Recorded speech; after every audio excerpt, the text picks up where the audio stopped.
Welcome to Accreditation Made Easy, the podcast that takes the stress out of accreditation. I'm your host, Areaka Jewell, and in each episode, we'll deliver actionable tips, expert insights, and practical strategies to help streamline the process, and of course, make your work life a little easier. Now, whether you're tackling policies, preparing for assessments, or just looking for ways to stay ahead, we've got you covered. Let's simplify accreditation, one step at a time.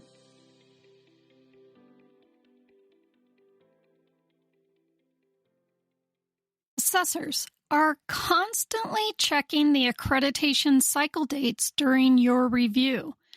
They are going to need to know exactly which period your assessment covers. And if your assessment is named something vague in PowerDMS like CFA Assessment or CALIA Reaccreditation or maybe Reaccred 2026, it's going to slow everything down. Hi, welcome back to another episode of Accreditation Made Easy. I am your host, Areaka Jewell, and today we're going to get into a detail that might seem small, but can actually have a huge impact on your assessment process, and it's how you name your assessments in PowerDMS. Now, I know you're probably thinking, does it really matter what I call it? And honestly, when you're first creating or updating an assessment, it may not seem like a big deal because you or very limited people are going to see it internally. But I can tell you from experience, it becomes a very big deal later on, especially for your assessors. Now, let me explain.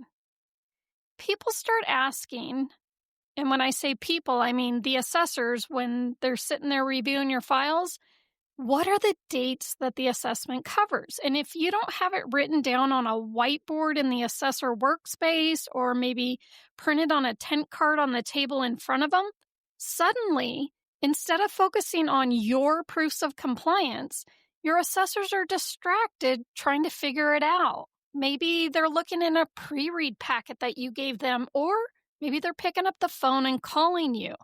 You see where I'm going here? Like how it slows things down?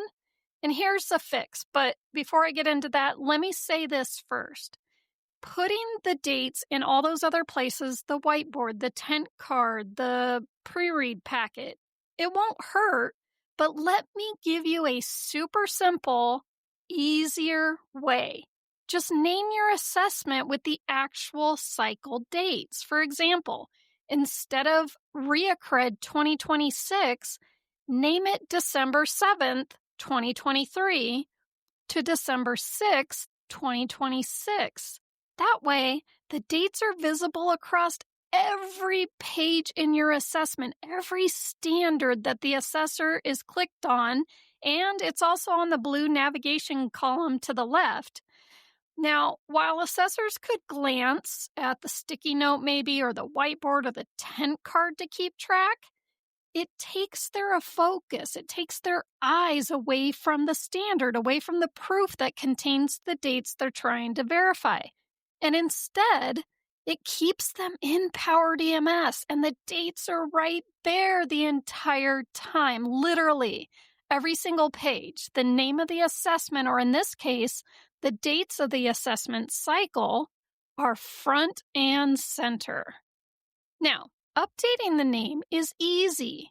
From anywhere within your assessment, just click on the blue Manage Assessment button, or click on the three dots next to the name of it in the left-hand blue column if you're looking at it there. PowerDMS will open the back-end settings of your assessment, and by default, it will land on the General tab. Now, the very first field on the General tab is the assessment name. That's a free-form text field, which means that you can literally type whatever you want in it. Go ahead and enter your cycle dates and click Save. You're done. It's instant. From that point forward, the updated name will appear across the top of every standard and in the file structure on the left. Assessors can now stay focused on the assessment itself instead of hunting for the cycle dates elsewhere. Now, here's a fun bonus tip. That name field for the assessment name actually accepts most formatted text. So if you want to get a little creative, you can use another word processor app to format the text. Or my favorite is I use a website, a font generator site like fsymbols.com/generators. That's F as in Foxtrot, symbols.com/generators. There, you type in the text, and it will instantly display the text in a dozen different fonts and formats. Then you find the one that you like, you click on the copy button next to it, and then paste it into the assessment name field. Now, of course, this isn't required, but sometimes a little visual distinction, like maybe making it bold, makes those dates pop even more. And here's another helpful tip. If you're starting a brand new assessment, whether it's your very first one or the next cycle after a reaccreditation, once the assessment is created, the steps for naming it that we just went over are exactly the same. On the General tab of the new assessment, in the field called Assessment Name, enter the cycle dates. Then fill out the rest of the fields and click Save. If you'd like a refresher on the steps for creating a new assessment after reaccreditation, I've got you covered. I have a helpful tip called Update Manual After that walks you through it in detail. Now, of course, I'll have a companion document with all these steps laid out for you and a link to it in the show notes. So to wrap this one up, don't overlook the simple act of naming your assessment with the cycle dates.